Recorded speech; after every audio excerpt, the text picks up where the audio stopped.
For the latest on the Islamabad talks, we are joined now live from Islamabad by World Tonight host James Neish. Thank you so much for joining us again, James. So, can you bring us up to date regarding the Islamabad talks? What's the latest on the ground there? Well, it's an exciting day. I think momentum is building here in the Pakistan capital. These Islamabad talks 2026 are being described as make or break. But again, we are hearing conflicting reports from the two sides on the optimism. There's a low-key expectation on what can potentially be achieved today, but many people in high official circles will be breathing a sigh of relief because, Kerry, as you've pointed out, both the US and Iranian delegations have now landed in Islamabad for talks. Since last night, there was even speculation on whether both sides would actually turn up. And here on Asia One, we're trying to make sense of what is an extremely complex situation. We're not being given details on the exact nature of the schedule for today. As we understand it, the talks proper have still not started. They will be taking place in the hotel that you see behind me, the five-star hotel, and of course we'll keep you informed as we hear that those talks get underway. So perhaps some preliminary discussions happening behind the scenes. I'm joined live here at the media centre by the former ambassador Yahoo Salim. Thank you so much for joining us. These talks are being described as make or break.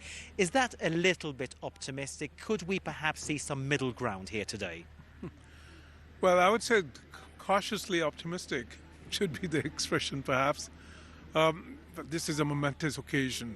And we, of course, we have to realize and recall that Pakistan has been able to bring the two sides back from the brink, so to speak, a brink of a catastrophe or perhaps an apocalypse for the world, not just the region itself and the two sides naturally.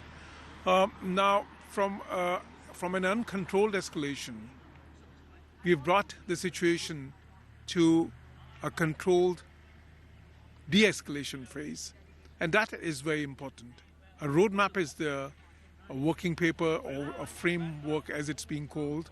The basis for negotiations, those 10 points are there as well. Pakistan is an honest facilitator in this process. And I think it's really a welcome sign that despite all the posturing on both sides, the two delegations are here in Islamabad. And I believe these are very balanced delegations. They are headed by people who have the authority to negotiate.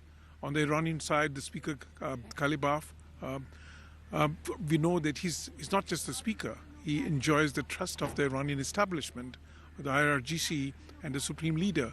And in fact, traditionally in Iran, the speaker's office has a special significance always. The previous holders of this office, for instance, Rafsan or Ali Rarajani, they were all very important personalities within the ruling elite. Similarly, from the US side, we see J.D. Vance, the vice president, heading the delegation. And that is important for more than one reasons. One is that, the lots of reports that Iranians were not the most comfortable with just Steve Witkoff and Jared Kushner for a number of reasons, of course. They wanted a higher level, and also perhaps, because, all this talk about their links to Israel. But that is important as well. Why? Because Israel is not part of these negotiations, but it was part of the war. And the US has to carry Israel along. And of course, there's been that confusion on whether the Lebanon ceasefire was part of this deal or not. But interesting phrase and word there, posturing. We've seen that from both sides. As a diplomat yourself, and you've been in this career for a very, very long time, what are you expecting later today? Are we likely to see some sort of joint communication, or are we likely to see a bit more posturing from both sides? I think joint communication or joint communique would perhaps mark the culmination of this process, and that you cannot expect right away. What is more likely is some intense negotiation, and there could be, in my view, a hybrid model because it's not yet all decided, it seems. There could be sort of, like talks as per the sort of the Oman model, so to speak, where Pakistan as a facilitator would be sort of, be the go between the two sides, and at some point perhaps face-to-face talks as well. So sorry, you're not expecting them to be face-to-face today? I don't know, to be honest, because, I think it could be at some point, but at what point, I'm not really sure. But the important thing here is that the two sides are here already. We have a ceasefire. The Iranians have assured that they would open the Strait of Hormuz. Now, these are the sort of, and these are two of the 10 points, by the way. And this is a very auspicious start, beginning, I would say. But from here on, it's not going to be easy because there's still some significant divergences between the two sides. And it would not be easy to turn them into convergences. And I expect intense negotiations. Can I just ask you, on those intense negotiations, sorry to butt in, on those intense negotiations, at the end of the talks, if perhaps they spill over into tomorrow, if that happens to be the case, what in your view would be a realistic best case scenario?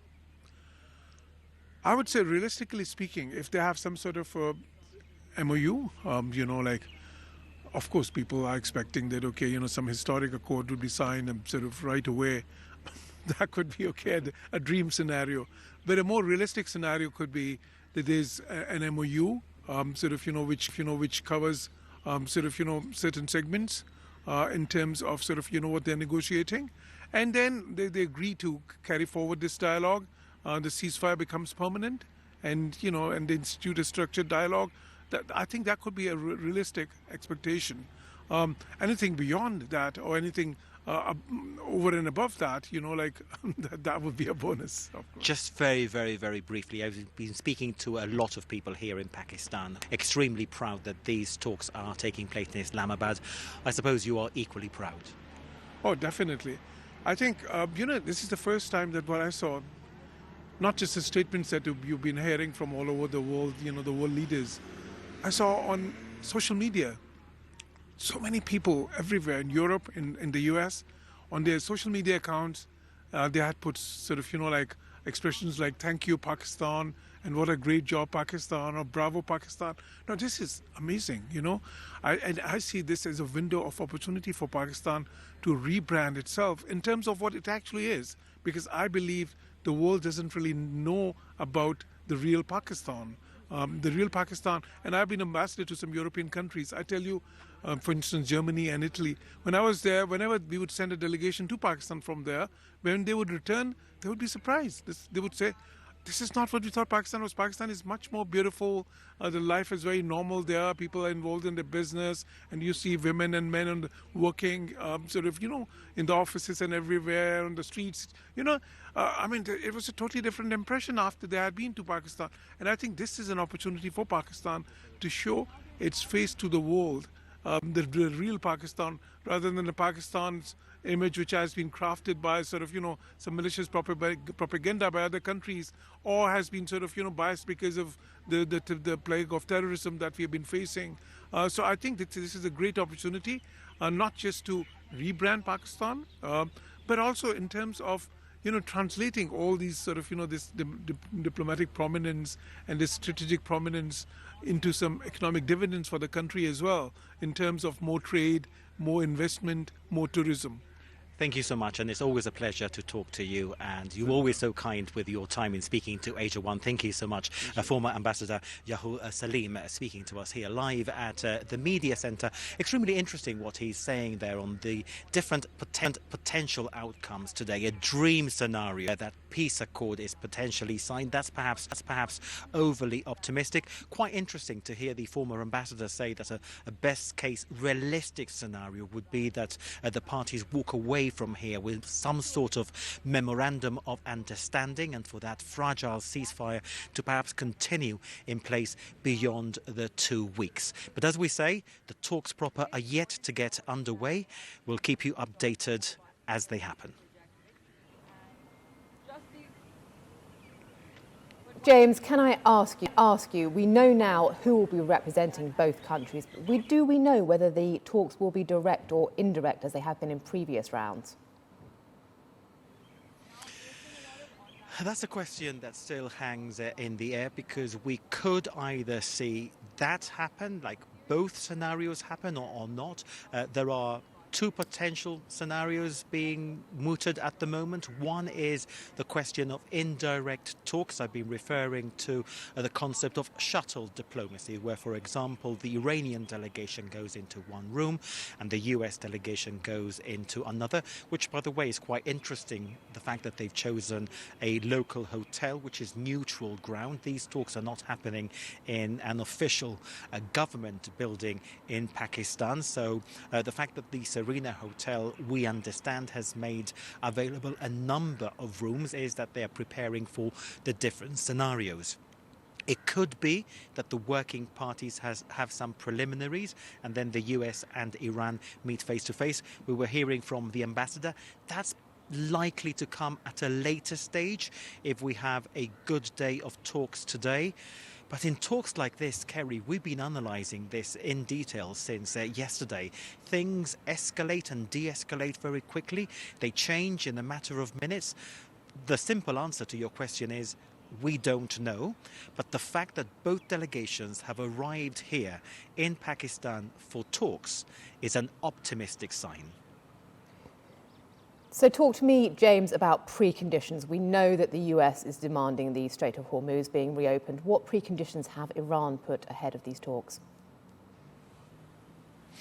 Yes, we've seen that 10-point plan, which, by the way, there are almost different versions of what the 10-point may contain. We haven't had official confirmation of what exactly will be on the table for these talks. You mentioned the Strait of Hormuz. That has been a sticking point in the last few days. We had the US President Donald Trump accusing Iran of poor management of the strait, even violations of a ceasefire. There's also the situation in Lebanon, and at one point it actually looked like the Iranian delegation would not travel to Pakistan if there wasn't a ceasefire in Lebanon. You may recall that Pakistan's Prime Minister Shehbaz Sharif said Lebanon was actually part of the ceasefire. There have been differing and conflicting views onto what exactly is the case. Even as we speak now, on the cusp of these talks getting underway, we are hearing conflicting reports from both sides. And as the ambassador was telling me here earlier, or just in the last few minutes, political posturing and rhetoric. And that's something that we are seeing. The fact of the matter, Kerry, is that these are extremely complex and delicate negotiations, and we can speculate a lot about what will be on the table, what won't be on the table, what the red lines are. The realistic situation is that at the moment there's a huge divide between the US and Iran. It's about getting those talks underway and seeing how much they can bridge that gap.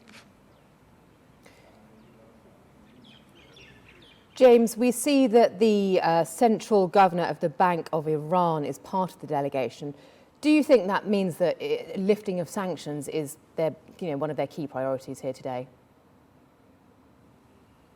I think that's something that Iran has potentially made quite clear as part of the negotiations. Look, when you sit to negotiate at a table, and we were discussing the fact that as journalists we've covered other talks and meetings and procedures, negotiations, by the very fact, means that sometimes there have to be concessions on both sides. That's how it works. That's a realistic scenario.